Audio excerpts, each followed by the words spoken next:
समादरणीय दर्शकबिन नमस्ते। ABC watch कार्यक्रममा स्वागत छ। म विकास आचार्य। दर्शक महानुभाव, कोरोना भाइरसको प्रभाव अब भनौँ विश्वभरिबाटै केही मात्रामा अर्थात् भनौँ अब त लगभग घटेको जस्तो अनुभव भएको छ। विश्वभर कोरोना भाइरस सङ्क्रमणको जुन लहर छ त्यो घटिरहँदा अब एक प्रकारले ढुक्कले सास फेर्ने अवस्थामा हामी पुगेका छौँ। तथापि सतर्क रही जनस्वास्थ्यको मापदण्ड पूर्ण रूपमा अंगीकार नगर्ने भए अझै पनि त्यसले प्रताडित रूप लिने वा अझै यसले घात गर्ने वा हानि पुर्याउने अवस्था भने अहिले पनि यथावतै छ। अर्को कुरो, कोरोना भाइरस विरुद्धका विभिन्न कम्पनीहरूले, विभिन्न देशले कोरोना भाइरस विरुद्धको भ्याक्सिन पनि निर्माण गरिसकेका छन्। केही भ्याक्सिनहरू बजारमा, विश्व बजारमा आइसकेका छन् जसलाई लिनको लागि, जसलाई आफ्नो देशमा पुर्याउनको लागि विभिन्न राष्ट्रहरू अहिले कोरोना विरुद्धको भाइरस ल्याउनको लागि जुटिरहेका छन्। नेपालमा पनि भारत, मित्र राष्ट्र भारतले कोभिडसिल्ड नामक भ्याक्सिन 10 लाख मात्रामा अनुदान दिएसँगै नेपालले पनि कोरोना भाइरस विरुद्धको भ्याक्सिन अभियान अर्थात् भनौँ खोप अभियान शुभारम्भ गरिसकेको छ। आज हामी कोरोना भाइरस विरुद्धको यही भ्याक्सिन अभियान अर्थात् खोप अभियान र यसको विश्वसनीयता, प्राथमिकीकरण र यसले पुर्याउने फाइदा र यसबाट हामीले बच्नुपर्ने वा हामीले यसलाई अझ विश्वास लिनको लागि गर्नुपर्ने कामहरू के छन्, यी लगायतका विषयहरू आज म जोड्छु। कोरोना भाइरसको अहिलेको प्रवृत्ति हेर्दा कोरोना भाइरस पूर्ण रूपमा घटे जस्तो पनि देखिएको छ। तथापि नयाँ रूपमा, नयाँ स्वरूपमा कोरोना भाइरस पुनः आएपछि यसले अझ बढी प्रताडित बनाइरहेको छ। नयाँ भेरिएन्ट अथवा भनौँ नयाँ प्रकार कति हानिकारक छ, यो लगायतको विषय पनि आजको बसाइमा जोड्छु। हामीसँग हुनुहुन्छ भर्चुअल संवाद मार्फत तपाईहरूले एकदमै रुचाउनुभएका जनस्वास्थ्यविद, अझ भनौँ उहाँलाई वरिष्ठ जनस्वास्थ्य विज्ञ शरद राज वन्त। डाक्टर साहब, स्वागत गरे कार्यक्रममा। हजुर, धन्यवाद, नमस्ते। डाक्टर साहब, पहिल्यै प्रश्न दर्शक महानुभावहरूले अत्यन्तै रुचाउनु भएको र सोध्नु भएको प्रश्न, उहाँहरूले खुल्दुली भएको प्रश्न चाहिँ खोप आयो, नेपालले पनि खोप पायो, यो अत्यन्तै यहाँ दुईवटा कुरा जोडिन्छ खोप आउनुमा। नेपालले पनि सायदै यति छिटो खोप ल्याएर अभियान शुभारम्भ गर्छु भनेर जुन हाम्रा नेतृत्व वर्गले पनि नसोचेको नै जस्तो हामीलाई लाग्छ। तथापि हामीले खोप अभियान सुरु गऱ्यौँ। सार्क मुलुकहरूमध्ये हामी दोस्रो राष्ट्र बन्यौँ खोप अभियान सुरु गर्नेमा। यसको सत्यता अर्थात् भनौँ खोपले कति काम गर्छ, के 100% हो खोपले काम गर्ने, यो लगायतको विषयमा आज छलफल गरेर आजको संवाद सुरु गरौँ। डाक्टर साहब, विकासजी, के छ भने हामी चाहिँ बहुत एउटा सौभाग्यशाली देश मध्ये चाहिँ पर्छौँ कि यस्तो समयमै हामीले खोप चाहिँ कम्तीमा सुरुवातसम्म गर्न सकेका छौँ र यो एउटा वास्तवमा हाम्रो छिमेकी राष्ट्र भारतको चाहिँ नेपालप्रतिको सदाशयताको चाहिँ एउटा सङ्केत हो। किनभने उनीहरू आफैलाई पनि आफ्नो आवश्यकतालाई पनि कटाएर चाहिँ जुन हामीलाई र अरू दक्षिण एसियन कन्ट्रीहरूलाई जुन एउटा भ्याक्सिन दिइरहेछ त्यसको लागि चाहिँ हामी उनीहरूप्रति साँच्चै नै एउटा आभार व्यक्त गर्नुपर्छ। अब जहाँसम्म यो खोप कति हदसम्म प्रभावकारी छ भन्ने सन्दर्भमा चाहिँ अब अहिलेसम्म यो अध्ययनले पुष्टि गरेको कुरा चाहिँ के हो भने यो खोप करिब 70% प्रभावकारी छ भन्ने चाहिँ लेखहरू आएका छन्। त्यसकारण 100% यसले चाहिँ कोभिडको सङ्क्रमणलाई रोकथाम गर्न सक्दैन र यो 70% को प्रभावकारिता पनि हाम्रो लागि चाहिँ असाध्यै ठुलो चाहिँ अवसर हो यो प्रकोपलाई रोक्नको लागि। तर यो भ्याक्सिनकै आधारमा, भ्याक्सिनकै बलले मात्रै हामीले यो सङ्क्रमणलाई चाहिँ रोक्न सक्दैनौँ। हामीलाई अरू पनि जनस्वास्थ्यका विधिहरूलाई अभ्यास गर्न जरुरी छ। तर सवाल के हो भने यो 70% यसको प्रभावकारिता भनेको त्यसको रेन्ज होला, अरू पनि फ्याक्टरहरूले चाहिँ भूमिका खेल्छ, अरू पनि तत्त्वहरूले भूमिका खेल्छ प्रभावकारितामा। तैपनि अहिलेसम्मको चाहिँ मोटामोटी चाहिँ यसको प्रभावकारिताको कुरा त्यो हो। तर के छ भने जस्तो मानिलिउँ पहिलो डोज र दोस्रो डोजको बिचमा हुने दूरी र अब यसलाई हामीले कति हदसम्म क्वालिटीलाई मेन्टेन गरेर चाहिँ भण्डारण गर्न सकेका छौँ, कति हदसम्म प्राविधिक रूपमा चाहिँ सही रूपमा हामीले यसलाई चाहिँ डेलिभर गरेका छौँ, धेरै धेरै तरिकाहरूले चाहिँ धेरै धेरै तत्त्वहरूले यसको प्रभावकारितामा चाहिँ असर पार्न सक्छ। हजुर डाक्टर साहब, अहिले विश्वभरि नै खोपको अत्यन्तै बढी माग छ। त्यो जुन माग चाहिँ उत्पादकसँग हेर्ने हो भने कैयन गुणा बढी माग छ उत्पादनभन्दा, जसको कारणले गर्दा खोपको अहिले तत्काल भन्ने हो भने खडेरी नै पर्ने अवस्था आएको छ। तथापि हामी भाग्यमानी, तपाईँले अघि पनि भन्नुभयो, हामीले खोप अभियान सुरु गर्न सक्यौँ र नेतृत्ववर्गले चाहने र कुटनैतिक पहल गर्ने भने अरूलाई हामीलाई चाहिने खोप तुरुन्त आउला वा ल्याउन सकिएला अर्को कुरा रह्यो। अलिकति यो सिनारियो एउटा जोडौँ डाक्टर साहब, विश्वलाई नै कसरी हेर्नुहुन्छ खोपको प्रयोगसँगै विश्वको अहिले सिनारियो चाहिँ तपाईँले कसरी हेरिराख्नु भएको छ, अध्ययन गरिरहनु भएको छ? यो छोटोमा यो प्रश्नको उत्तर दिनुहोस् न डाक्टर साहब। होइन, यो चाहिँ अहिले के छ भने तपाईँले पनि भनिसक्नुभयो कि अहिले खोपको जुन परिणाममा उत्पादन भइरहेको छ त्योभन्दा चाहिँ अत्याधिक बढी मात्रामा यसको माग छ। त्यसै हुनाले अब जस्तो कतिपय देशहरूले चाहिँ उत्पादकहरूसँग चाहिँ पूर्व भुक्तानी सहितै गरेर सहमति हुँदै पनि के अरे उत्पादकहरूले समयमा यसलाई आपूर्ति गर्न नसकेको र आफ्ना कमजोरीहरू रहेको कुराहरू स्वीकारेका छन् र ती देशहरू उत्पादकहरूसँग चाहिँ रुष्ट भएको अभिव्यक्तिहरू पनि आइरहेको छ। त्यसकारण धेरै देशहरू यो खोपको प्रयोग गर्न चाहिरहेका छन्, तर कतिपय देशले चाहिँ यसलाई चाहिँ आपूर्तिको अभावको कारणले समयमा खोप चाहिँ प्रयोग गर्न सकिरहेका छैनन्।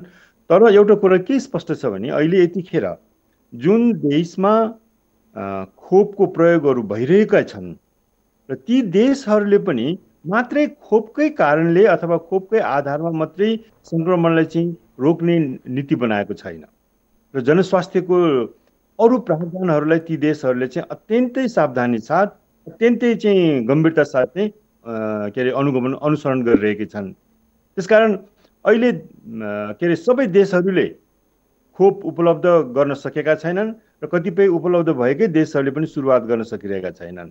यसका चाहिँ विभिन्न चाहिँ कठिनाइहरूको कारणले गर्दाखेरि त्यसकारण अहिले विश्व जगतमा हेर्ने हो भने मलाई लाग्छ करिब करिब एक तिहाई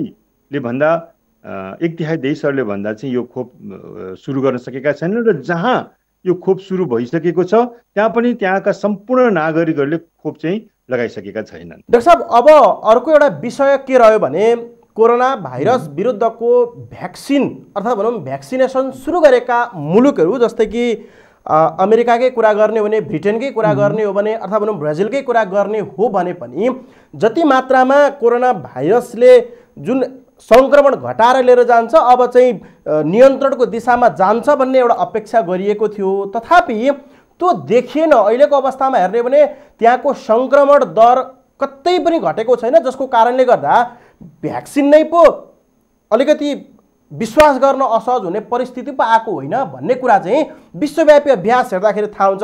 यसलाई कसरी हेरौँ डाक्टर साहब?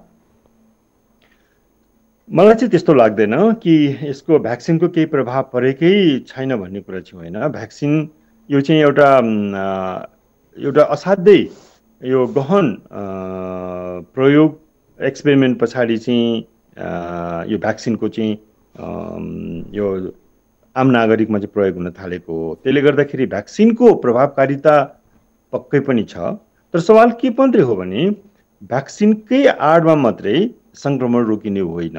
किनभने भ्याक्सिनले सुरक्षा प्रदान त गर्छ तर यसले 100% सङ्क्रमण रोक्न सक्दैन। त्यसै हुँदाखेरि पनि अहिले भ्याक्सिनै प्रयोग भएका पनि कतिपय मुलुकहरूले सङ्क्रमणको रोकथामको लागि जनस्वास्थ्यका चाहिँ अरू विधाहरूलाई पनि अरू विधिहरूलाई पनि त्यत्तिकै गम्भीरता साथ चाहिँ अभ्यास गरिरहेकै छन्। जहाँसम्म अब कतिपय मुलुकहरूमा यो चाहिँ सङ्क्रमण घटेको छैन भन्ने कुरा जुन तपाईँले भन्नुभयो नि, सङ्क्रमण सायद हामीले अपेक्षा गरे अनुसार नघटेको हुनसक्छ, तर सङ्क्रमणमा केही कमी चाहिँ पक्कै आएको छ। तापनि म फेरि पनि भन्न चाहन्छु कि जुन देशले भ्याक्सिन प्रयोग गरिसकेको छ ती देशहरूमा पनि सम्पूर्ण नागरिकहरू ले चाहिँ अहिले भ्याक्सिन प्रयोग गर्न पाइसकेका छैनन्। त्यसकारण यहाँ चाहिँ नागरिकको ठुलो सङ्ख्या अहिले पनि सङ्क्रमणको जोखिममै छन् र यो भ्याक्सिन को चाहिँ प्रयोगको यो श्रृङ्खला निरन्तर चलिरहेको छ र जबसम्म चाहिँ भ्याक्सिन एउटा निश्चित तहसम्म यसको प्रयोग हुँदैन र निश्चित जनसङ्ख्याको एउटा निश्चित अंशसम्ममा चाहिँ यो पुग्दैन तबसम्म यसले चाहिँ आफ्नो प्रभावकारिता देखाउनको लागि यसलाई पनि गाह्रो हुन्छ। त्यसै हुँदाखेरि पनि अहिले सुरुकै चरणमा भएको हुनाले सायद हामीले अपेक्षा गरे अनुसार हामीले आशा गरे अनुसारकै गतिमा चाहिँ यसले सङ्क्रमणलाई रोक्न नसकेको हुनसक्छ। तर यो चाहिँ नितान्त प्रभावहीन नै भयो भन्ने अहिले निचोड निकाल्नु चाहिँ हुन्छ जस्तो मलाई लाग्छ। डाक्टर साहब, अभ्यास अनुसार हेर्ने हो भने यसको प्रतिरोधी क्षमता विकास गर्ने पनि केही समय यसले लिएला। जस्तै कि नेपालमा पनि हामीले सुरु गरेका छौँ। करिब 50,000 नागरिकले अर्थात् भनौँ उहाँहरूलाई त हामीले कसरी पनि हामीले सम्मान गर्नुपर्छ भने अग्रणी रूपमा अग्रभागमा रहेर काम गर्नुहुने 50,000 भन्दा बढी नागरिकले कोरोना भाइरस विरुद्धको खोप कोभिसिल्ड पाइसक्नु भएको छ। त्यो हिसाबमा हेर्ने भने उहाँहरू जुन अहिले खोप लगाउनेहरूलाई पनि सहज होला यो प्रश्नले प्रतिरोधी क्षमता विकास गर्न पनि केही समय लिएला। त्यो कारणले गर्दा पनि अहिले मैले अगाडि लिएका मुलुकहरूको जुन दर नघटेको पनि हुन सक्नेमा सत्यता कस्तो छ नेपालको सिनारियोलाई हेर्दाखेरि के भन्ने यसलाई? त्यो सम्भावना पनि छ मैले भनिहालेँ, किनभने त्यो खोप अहिले कतिपय देशहरूमा यसको सुरुवात मात्रै भएको छ र यो खोपले चाहिँ प्रभावकारिता देखाउनको लागि चाहिँ एउटा समय चाहिन्छ र समय सँगसँगै एउटा निश्चित जनसङ्ख्याको अंश चाहिँ एउटा खोप लगाएको हुनुपर्छ अनि मात्रै यसले प्रभाव देखाउने हो।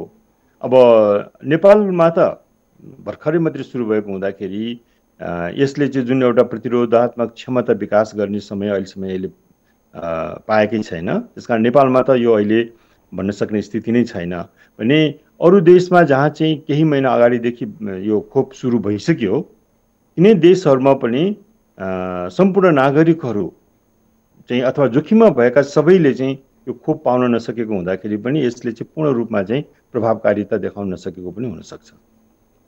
डाक्टर साहब, अर्को महत्त्वपूर्ण विषय यसको प्राथमिकीकरण पनि आवश्यक छ। हामीले आजको विषयमा छलफल गर्नको लागि तपाईँ जतिको एकजना वरिष्ठ जनस्वास्थ्य विज्ञसँग हामीले छलफल गरिरहँदाखेरि विश्वका अनेकन अभ्यासहरू छन् खोपको प्रयोगमा। यसअघि पनि विभिन्न महामारी विश्व महामारीहरूले विश्व प्रताडित बन्यो, तथापि यसपल्टको विश्व महामारीलाई विज्ञानले एउटा चुनौती पनि दियो। विज्ञानले सक्दो रहेछ र विज्ञान सफल भयो भन्ने एउटा म्यासेज पनि दियो यति छिटै खोप आविष्कार गरेर।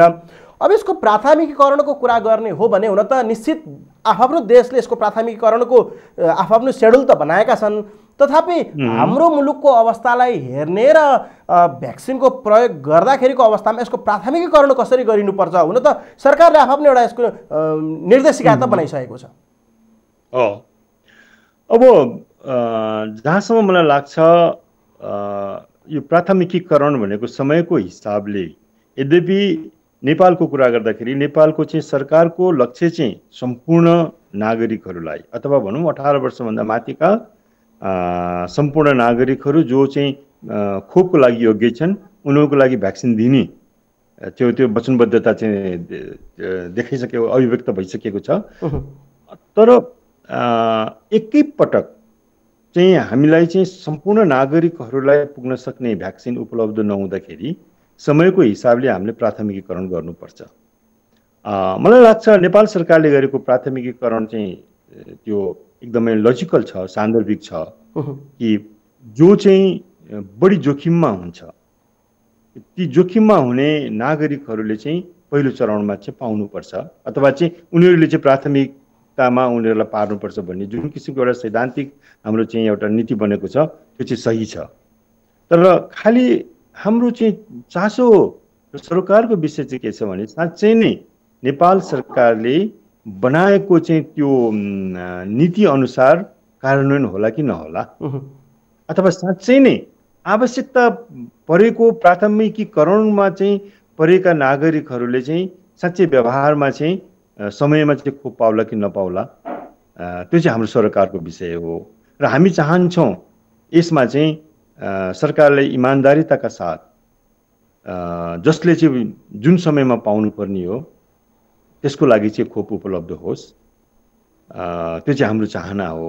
र मलाई चाहिँ लाग्छ सायद अब सरकारले यसमा चाहिँ काफी निगरानीका साथ यो आफ्नो चाहिँ नीतिलाई कार्यान्वयन गर्छ भन्ने चाहिँ हामी विश्वास गर्न चाहन्छौँ। डाक्टर साहब, अर्को एउटा विषय के जोडेँ मैले भने मापदण्ड विपरीत प्रदेश नम्बर 2 का एकजना मन्त्रीज्यूले खोप लाउनु भएको विषय पनि यो अहिले आयो केही दिन अगाडि। यस्तै हुन सक्ने एउटा सम्भावना कति देख्नुहुन्छ अहिलेको सिनारियो हेर्दाखेरि? र अर्को विषयको कुरा जोड्नु पर्दाखेरि जस्तै कि सरकारले 3 महिनाभित्र खोप ल्याउने भनेर बाचाको पनि गरेको छ, त्यस अन्तर्गत लक्षित समुदाय जस्तै कि म जस्तो एउटा नागरिकले 3 महिनाभित्र खोप लाउन पाइनँ भने त्यसप्रति मेरो असर कस्तो हुन्छ? यसलाई पनि अलिकति कोट्याउन, यसलाई पनि केलाउन। अब पहिलो कुरा जुन अघि मैले भने नि कि नेपाल सरकारले जुन एउटा प्राथमिकीकरण गरेको छ त्यसअनुसार चाहिँ नागरिकहरूलाई चरणबद्ध रूपमा अथवा उसले चाहिँ जुन वर्गीकरण गरेको छ जोखिम अनुसार र त्यो अनुसार चाहिँ खोप दिने भनेर जुन एउटा नीतिगत तय गरेको छ त्यसलाई चाहिँ इमानदारीका साथ कार्यान्वयन गरोस् भन्ने मेरो चाहना नै मैले अघि अभिव्यक्त गरेको कुरा चाहिँ हो। हामी सबैको चाहना त्यो हो ताकि यहाँ कहीँ कतै पावरको खेल नहोस्, कहीँ कतै चाहिँ भनसुनको खेल नहोस् भन्ने नै यो आशय हो। र हामी आशा गर्छौँ कि जसरी नीति बनेको छ त्यसलाई चाहिँ इमानदारीका साथ चाहिँ कार्यान्वयन हुन्छ त्यही अनुसार भन्ने हामी आशा गरौँ। अब दोस्रो कुरो, जहाँसम्म 3 महिनाभित्र चाहिँ सम्पूर्ण नेपालीहरूलाई पुग्ने खोप उपलब्ध गराउने कुरा पटक पटक जुन अभिव्यक्त भइरहेको छ सरकारको विभिन्न तहबाट, त्यसको बारेमा चाहिँ मलाई के लाग्छ भने हेर्नुहोस् अहिले यतिखेर नेपाल सरकारले चाहिँ खास गरेर आर्थिक रूपमा हामीलाई केही समस्या छैन, के अरे यो हामीलाई खोपको लागि आवश्यक रकमको आवश्यक स्रोतको चाहिँ व्यवस्थापन भइसकेको छ भनेर चाहिँ जुन अभिव्यक्ति आएको छ सरकारको तहबाट, मलाई के लाग्छ भने हामीसँग खोप किन्न सक्ने पैसा भएकै कारणले मात्रै हामीलाई खोप उपलब्ध हुन्छ भनेर हामी ढुक्क हुने स्थिति छैन, पटक्कै छैन। किनभने मैले अघि पनि भनिहालेँ कतिपय देशहरूले पूर्व भुक्तानी दिएर पनि अहिलेसम्म चाहिँ खोप पाउन सकेका छैनन् र उत्पादकहरूले चाहिँ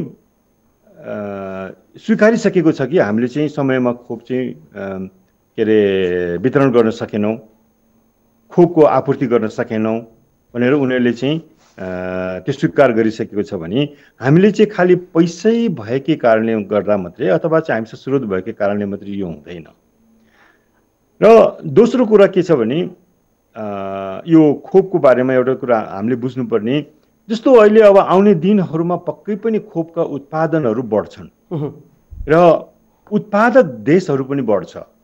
तर के छ भने हाम्रो लागि सबै देशले बनाएका खोपहरू त्यो प्राविधिक कारणले होला या चाहिँ मूल्यको कारणले होला अथवा अरू व्यवस्थापकीय कारणले गर्दाखेरि होलान्, हामीले सबै ठाउँबाट विश्वको सबै कुनाहरूबाट चाहिँ हामीले खोप खरिद गर्न सक्दैनौँ। हामीले चाहिँ उत्पादक देशको छनौट गर्नै पर्छ, त्यो हाम्रो आफ्नै कारणले गर्दाखेरि पनि हैन, व्यावहारिक कारणले गर्दाखेरि पनि त्यो उत्पादक देश छनौट गर्दाखेरि चाहिँ हामीले अहिले विश्व बजारमा भएको चाहिँ हाम्रो सबै सम्भावनाहरूलाई चाहिँ ठिक ढङ्गबाट उपभोग गर्न सक्दैनौँ। त्यसै हुनाले हामीले चाहिँ त्यो देश छान्नुपर्ने स्थिति छ र त्यो छान्दाखेरि हाम्रो लागि विकल्पहरू साँघुरो हुन जान्छ।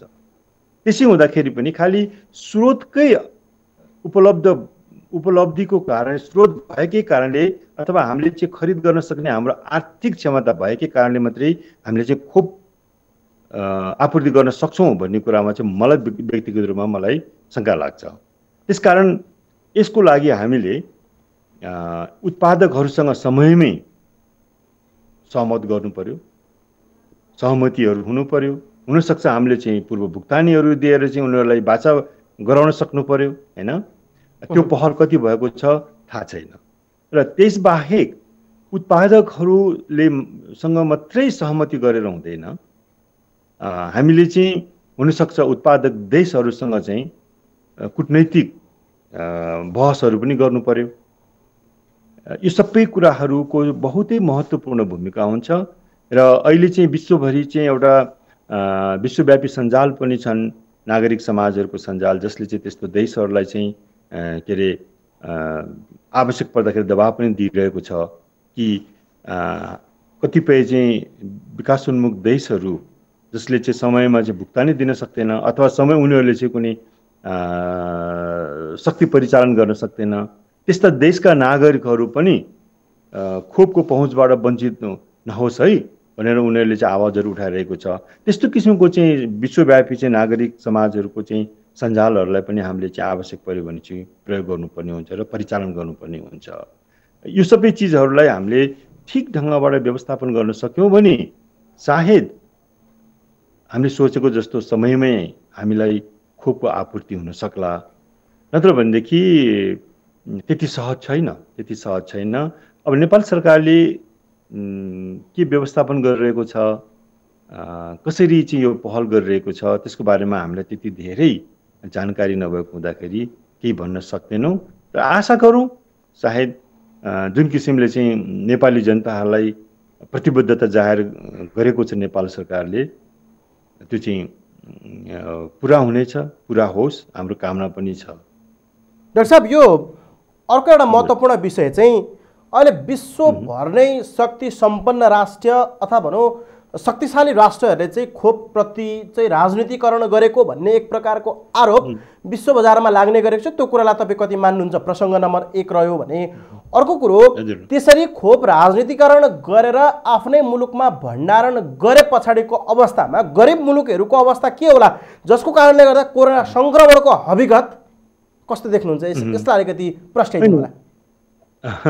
यो अब के छ भने यस्तो प्रविधिको चाहिँ राजनीतिकरण विगतमा पनि भएको हो र अहिले पनि त्यस्तो हुन सक्छ र यो राजनीतिकरण अथवा यसलाई चाहिँ राजनैतिक पाटाहरूबाट यसको चाहिँ आफ्ना राजनैतिक स्वार्थहरू पूर्ति गर्नको लागि चाहिँ शक्तिशाली देशहरूले यो कुनै किसिमको चाहिँ त्यस्तो एउटा चाहिँ प्रपञ्चहरू बनाउन नपाओस् भनेर नै अहिले अन्तर्राष्ट्रिय तहमा यसको चाहिँ अत्यन्तै धेरै यो चाहिँ निगरानी भइरहेको छ र विश्व स्वास्थ्य सङ्गठन लगायत अब गाभी भयो, अब जुन सेफी भन्ने एउटा चाहिँ नेटवर्क छ, यी सबैहरू चाहिँ वास्तवमा यसैको लागि नै यही यो के अरे भ्याक्सिन चाहिँ खाली हुने खाने देशहरूले मात्रै आफ्नो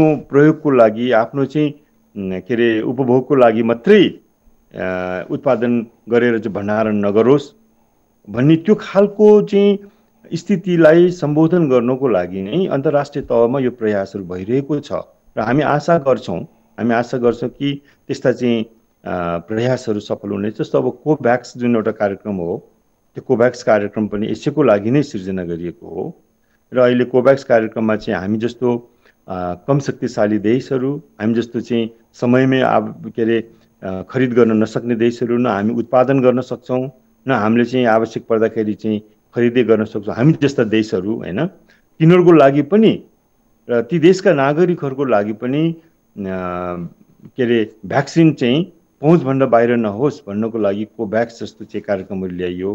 त्यसले चाहिँ एकदमै प्रयासहरू गरिरहेको छ र ती देशका चाहिँ कम्तीमा पनि 20% जनसङ्ख्यालाई चाहिँ पुग्ने भ्याक्सिन चाहिँ आपूर्ति गर्ने उनीहरूले वाचा गरेका छन् र आशा गरौँ ती भ्याक्सिनहरू चाँडै नै उपलब्ध हुन्छ होला र त्यो 20% मात्रै नभएर अहिले चाहिँ अन्तर्राष्ट्रिय यस्तो किसिमको सञ्जालहरूले चाहिँ यो अभ्यास गरिरहेका छन् 20% मात्रै किन, आखिर 20%ले चाहिँ त्यो देशको आवश्यकता पुग्ने होइन, त्यसैले यो अनुपात बढाउनुपर्छ र भ्याक्सिनको परिणाम चाहिँ ती देशहरूलाई अझ योभन्दा बढी चाहिँ आपूर्ति गर्नुपर्छ भन्ने मागहरू पनि उठाइरहेका छन् र हामी आशा गरौँ कि यसमा चाहिँ यो एउटा राजनीतिकरणको प्रभाव चाहिँ सकेसम्म न्यून होस्, सकेसम्म नपरोस् भन्ने चाहिँ हामी चाहन्छौँ र त्यो प्रयासहरू भइरहेकै पनि छ। डाक्टर साहब, अर्को अत्यन्तै नागरिकहरूले जनचासो राखेको विषय चाहिँ अब कोरोना विरुद्धको खोप पनि आयो, ढिलो चाँडो विश्वले नै पाउला, उत्पादन पनि भइरहेका छन्। चाइनिज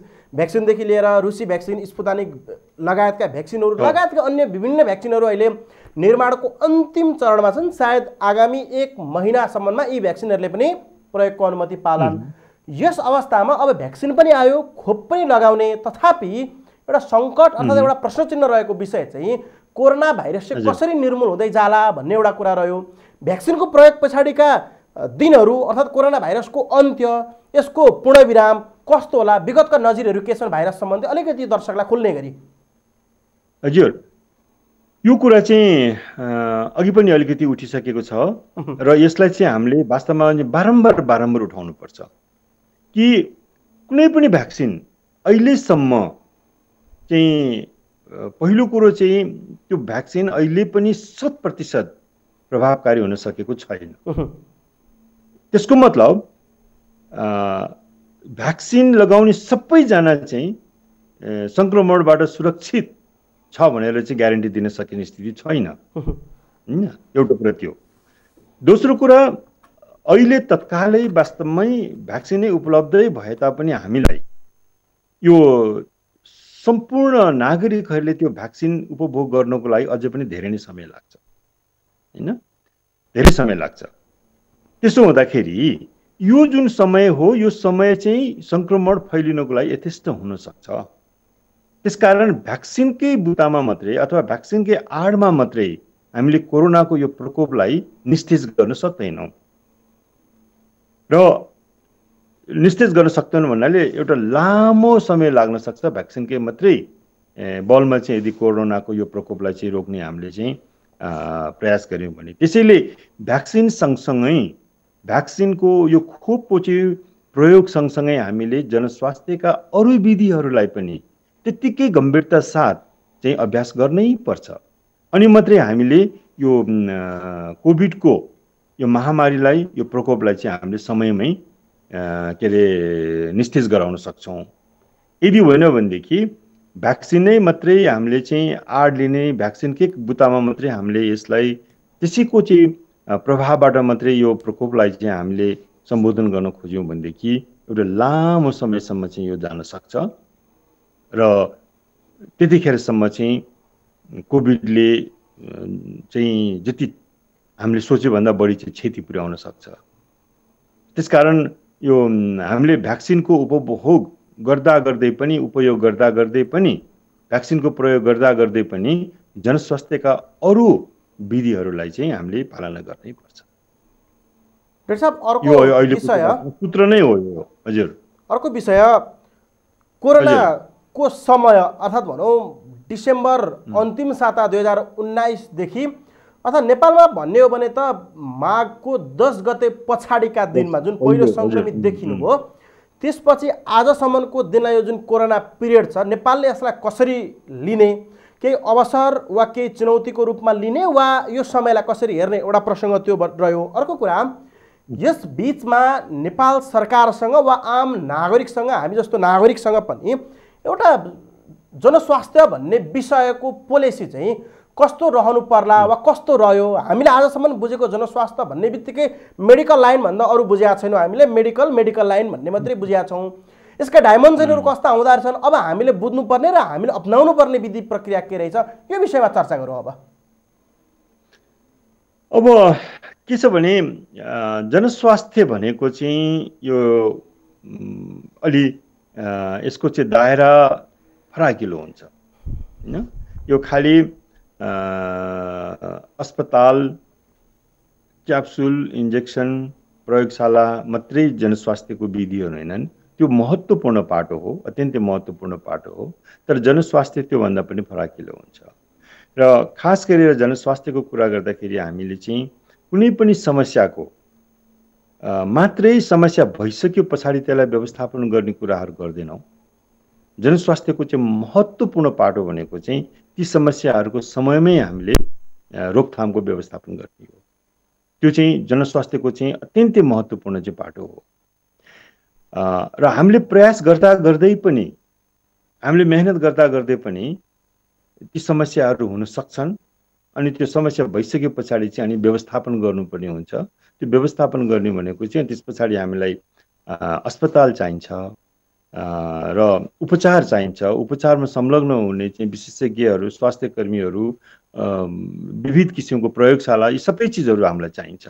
हैन। त्यो सबै कुराहरू पनि जनस्वास्थ्यको एउटा प्रणालीभित्र नै पर्छ। त्यसैले हामीले जनस्वास्थ्य भन्दाखेरि एउटा पाटो यसको चाहिँ समस्याको रोकथाम र समस्याको चाहिँ समुदायको तहमा जनसङ्ख्याको तहमा गर्ने चाहिँ व्यवस्थापन र अर्को पाटो भनेको चाहिँ समस्याबाट प्रभावित भइसके पछाडि व्यक्तिगत रूपबाट गर्ने उसको व्यवस्थापन र त्यो समस्यालाई चाहिँ समाधान गर्ने प्राविधिक हलहरूको चाहिँ व्यवस्थापन, त्यो प्राविधिक समाधानका चाहिँ व्यवस्थापन, यो सबै विभिन्न पाटाहरूलाई चाहिँ हामीले बुझ्नुपर्छ जनस्वास्थ्य भन्दाखेरि।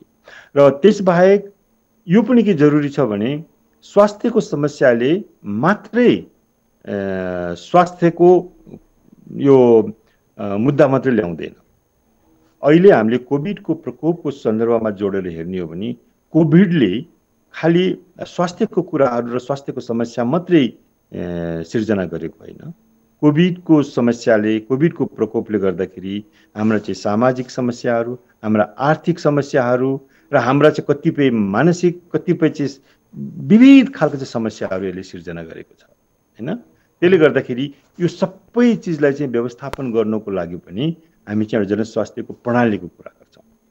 त्यसकारण जनस्वास्थ्य चाहिँ त्यो अलिकति बृहत अर्थमा चाहिँ हामीले बुझ्नुपर्ने हुन्छ। डाक्टर साहब, हामीसँग कार्यक्रम निकै छोटो मात्रै छ। अब अन्तिम प्रश्न पनि राखेँ मैले।